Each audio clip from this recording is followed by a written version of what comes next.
haven't seen. Look away, Daphne. We all promised each other that we would never speak of him. Not ever. So I watched Scoob, and I regret it.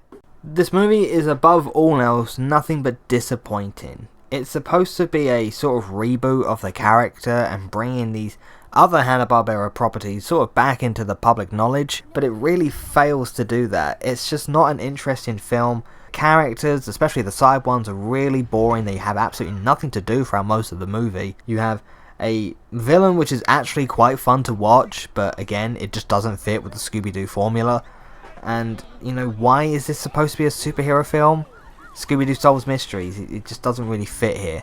So let me go over each of the categories we're going to look at quickly. We're going to look at the characters, the character designs, the animation, the voice acting, the soundtrack, and the story. And we'll have a conclusion at the end. So with that said, let's get started. The characters in this movie are honestly the definition of missed potential. Because in all honesty, the action between Shaggy and Scooby, they work really well. Even though Shaggy is a different voice actor, which we'll get into in a minute. The rest of the gang, Fred, Daphne and Velma, they are so plain, so boring, and manage also to get annoying as well.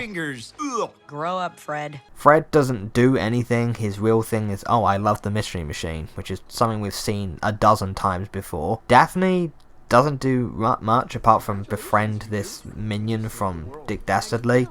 And Velma is the exposition dump machine. That's her entire purpose in this movie. Before I go too deep into the plot, the one thing I have to mention is these characters, Fred, Daphne and Velma, they are barely in the actual movie. I know it's supposed to mostly focus on the relationship between Shaggy and Scooby, but the rest of the gang is still equally as important in that relationship. And they're not even in it for most of the movie.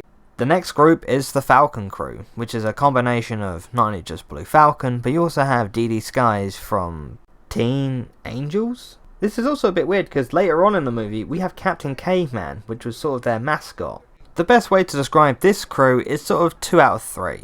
Dynamite and Dee Dee Skies actually contribute to the story, even if it is just looking at a screen, and other than Velma, who exposition dumps the actual backstory of what's going on, they're sort of pushing the plot forward in against Dick Dastardly, who is after Scooby and Shaggy. Suck my dick. But the actual worst character for me is Blue Falcon himself. Hey man, whoa, let's keep it PG. That's not just because Mark Wahlberg's performance is just kind of but also the fact that he is one of the more annoying characters in this movie. He is supposed to be the son of the original Blue Falcon, and can't really live up to the expectations that has been put upon him. He has one of the worst examples of imposter syndrome, as it's literally explained away by Shaggy in a joke, but it honestly just highlights a huge problem with the movie. And then we have the final character to look at is Dick Dastardly. He's honestly probably one of the better developed characters in the movie, but he's still honestly just okay. And it's mostly down to the fact is that he doesn't really fit in this movie. And I know they're already bringing in a bunch of other characters from different franchises, but again, as I mentioned, it just doesn't fit with Scooby Doo. If we already know who the main villain is, then there's no mystery behind it. I'm sort of in the middle for most of the designs for the characters. I think Shaggy and Scooby's is pretty much perfectly fine. I think Velma and Daphne is decent resolutions for what were the characters' original designs. Dick Dastardly, even though I'm not 100% sold on his outfit, I would have preferred a bit more from the wacky races. And, you know, even the Blue Falcon as a modern superhero, despite the fact that his cowl is literally a rip-off of Batman. You cannot change my mind on this. But probably the one I dislike the most definitely is Fred. Fred's face honestly looks way too small. His overall design is pretty okay. It's, you know, a fairly generic redo of Fred's normal outfit. But then again, I guess that sort of just sums up Fred's performance overall. Speaking of which, let's talk about the voice acting. Yeah, I'm not going from the list I started off at the beginning, fuck you. Voice acting is something that actually baffles me in terms of the fact that I know they wanted to get a celebrity voice cast, but it really feels like they did the regular cast of Scooby Doo really dirty. Especially Matthew Lillard, because they didn't actually tell him, or actually Daphne's voice actor, that they were doing Scoob, and they already got Frank, who's been voicing Scooby Doo for so long now, to reprise his role. I think I remember seeing this online, but I can't actually find the original evidence of this. It's because this is supposed to be a reboot of Scooby Doo, they wanted to remove the sort of stoner aspect away from Shaggy, and that's kind of why Matthew wasn't told to reprise his role. But they could have just done that with the script. He didn't need to completely change his actor. And even then, Shaggy's voice actor, even though I have nothing bad against him, he's just off. It just doesn't sound like Shaggy. He's close, but not close enough. Oh, Scoob, I know it feels like everyone's judging us today. Even the bowling pins. But don't freak out on me. And it honestly makes the performance very hard to believe that that's Shaggy, because you're just going in your head, that's not Shaggy. I've already mentioned Mark Wahlberg's performance. It's honestly not very good, but the rest of the cast is just okay. Now, to be completely out of my depth, let's talk about the animation. The overall animation, it's decently done. Like, the movement of the characters is actually quite good. The problem I have are the backgrounds, the background NPCs, as well as just the style for the movie. In terms of the background characters, they are above Illumination, but that's still very bottom of the barrel if we're talking about quality.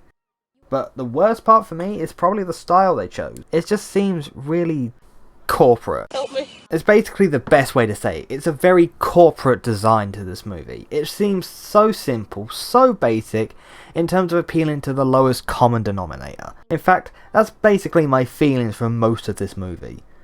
So, I didn't mention this in the voice acting, because I probably should have done, but we're going to go over a little bit of the dialogue and the jokes. The jokes in this movie don't always land, and that's a bit of a problem when you're sort of aimed towards kids. Toxic masculinity. This movie's trying to go for a more self-aware tone, which honestly seems at odds with Scooby Doo, but they do keep the slapstick nature in there, and there have been a couple of jokes I would say were tolerable. That's basically the most I could say. Because Dynamite is more snarky on the Falcon crew, he's making constant jabs at Blue Falcon, and his lines are generally, I think, were funnier.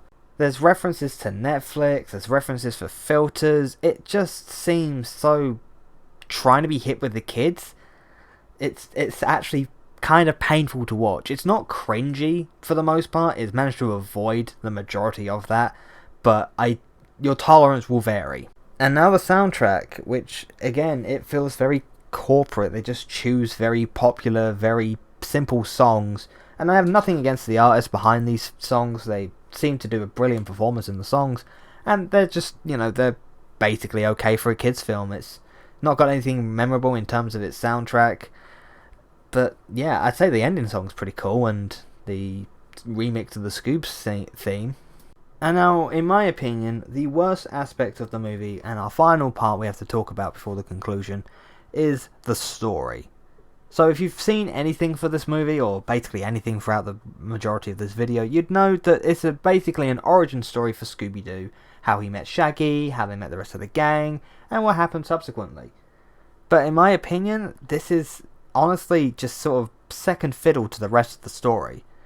The main rift of the story between the gang, and this is the most jarring aspect of this movie, it's Simon Cowell.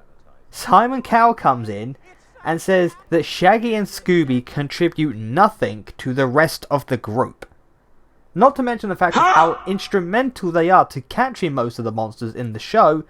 Apparently, according to Simon Cowell, they don't do anything. And notice I didn't mention Simon Cowell in the character section. It's because he's not a character. He's just himself here. And it's just... we're barely even in the movie at this point. Also, his design, which I should have mentioned in the design section as well, completely jars against everything else that these characters are. I hate it so much. So Scooby and Shaggy go to the bowling alley, and that scene from the trailer which you've all seen plays out. These random robots start attacking Scooby and Shaggy before they get chased into a back alley, and then they get beamed up into space, which is where they meet the Falcon crew, and the rest of the movie plays out. The main premise for the rest of the movie is that they've got to stop Dick Dastardly from getting the 3 skulls of Cerberus to open the underworld, in order to get his treasure, because he's being vague at this point. It's on that ship, or I'll never get my treasure. So blah blah blah, some action happens. Dick Dastardly ends up saying that Shaggy isn't important, he's only after Scoob. And the reason this is, because we go back to Velma for an exposition dump, Scooby Doo is the descender of Alexander the Great's dog. And Alexander the Great and his dog are the only ones who can open the door to the underworld. Or one of their descendants. The reason Dick Dastardly's doing it isn't just for the bountiful amounts of gold that Cerberus is guarding, but also for the fact that at some point earlier, he ended up getting Muttley trapped there. Okay, to calm it down a little bit, this is actually why I think Dick Dastardly is one of the stronger characters in this movie. He has the stakes, he has the goals he wants to achieve, and he has the motive. It's honestly why I think he's better, because most of the other characters, they're just sort of there. What I won't forgive this movie for, however, is that they clearly established you need the 3 skulls, because everyone knows Cerberus has 3 heads, but in the movie, they only show him getting 2. That's right, he gets one of the skulls off screen. This is a Justice League moment. The second skull from the Gobi Desert. Gobi Desert. Where have I heard that before? Oh, right. Me.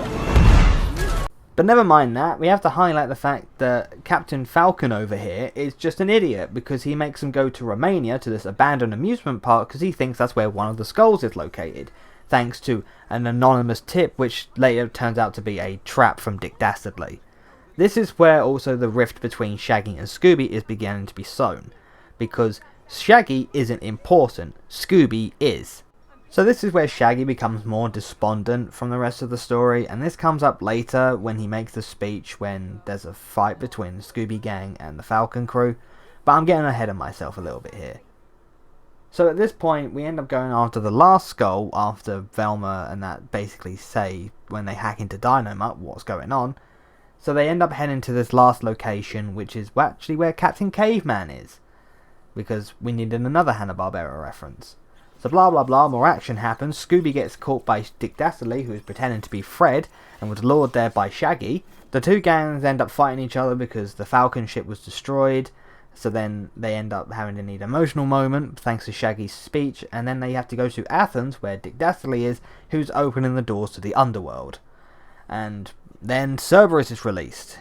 So even at this point, we're still getting exposition dumps as to how the door works in the underworld and stuff, from Velma, because who else?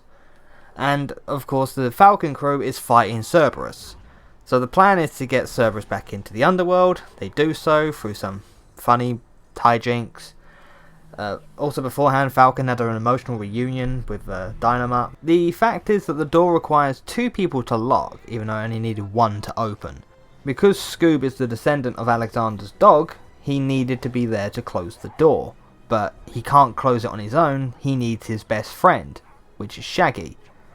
So then Scoob opts to make sure he's locked on the other side, so Shaggy could stay in the real world. However, Shaggy intervenes and makes it so that he is the one who's trapped on the other side. So this emotional moment plays out where they close and lock the doors to the underworld, and yeah, the emotional moment is actually quite good, and I'll give the film credit for that. But because we can't end on that note, there's actually a back door which is mentioned by literally the statue of Alexander the Great coming out of nowhere and just saying, yeah, if you want Shaggy back, just ask for him, and then he just gets booted back into the real world. Another unmasking joke, and fucking Simon Cowell turns up again, and the movie ends on a dance number as they open Mystery Inc. as they close out with the credits that honestly are probably more entertaining than the actual movie. Well, thank God that is over. So in conclusion, Scoob is a pretty boring, fairly bland reboot for the character. It feels like the executives behind this just wanted to cash in on the franchise yet again because they needed a quick paycheck. This was an attempt apparently to start a cinematic universe, but it fails in every possible regard if that was the case. Although they never explicitly said it, it was sort of subtly hinted, especially when you've got basically 2 to 3 franchises from Hanna-Barbera's back catalogue making an appearance in this movie. And Scooby Doo just doesn't work in the superhero genre. Not only is the genre already oversaturated with plenty of content and just even bad films as well, but Scooby Doo is a mystery solver. It doesn't really work if we already know who the main villain is, and there is absolutely no mystery throughout this movie. So in the end, I'd just say if you were going to watch this movie, it's honestly worth skipping. You're not going to get anything out of this, even if you are passionate fans of these franchises. And as a reboot of Scooby Doo in terms of his origin story, it's pretty overdone with, and like it's finished within the first act pretty quickly. So yeah, honestly, it's just the only thing I can actually say in terms of its value. It actually is okay if you just want to entertain your kids for an hour and a half, but there are far better films out there to do that. So as a rating, 4 out of 10. Just don't bother with this. Thank you so much for watching. I hope to see you guys in the next video. But before you leave, can you like, comment and subscribe? If you made it to the end to hear this, comment bleh to say that you made it. And also, I'm going to leave you with a little hint or a little teaser for my next project. I honestly hope it's much better than the way this turned out. I've redone this audio like 6 times because I wasn't happy with it. So thank you so much for watching, and I will see you all in the next video. Bye bye. Don't be afraid. Hold on. Ready? I'm not afraid as long as I'm with you.